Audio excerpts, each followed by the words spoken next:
அண்ணா பல்கலைக்கழக மாணவி மீதான பாலியல் துன்புறுத்தல் தொடர்பான வழக்குகளில் பொய்யான தகவல்களை பரப்ப வேண்டாம் என காவல்துறை கேட்டுக் கொண்டுள்ளது.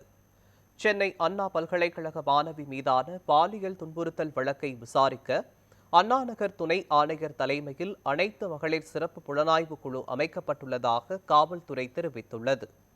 பாதிக்கப்பட்ட பெண்ணின் ஆபாச வீடியோ பதிவுகள் பறிமுதல் செய்யப்பட்டுள்ளதாகவும், திருப்பூரை சேர்ந்த ஒரு நபரும் இதில் அடையாளம் காணப்பட்டுள்ளதாகவும் பொய்யான தகவல்களை பரப்ப வேண்டாம் எனவும் காவல்துறையினர் அறிவுறுத்தியுள்ளனர்.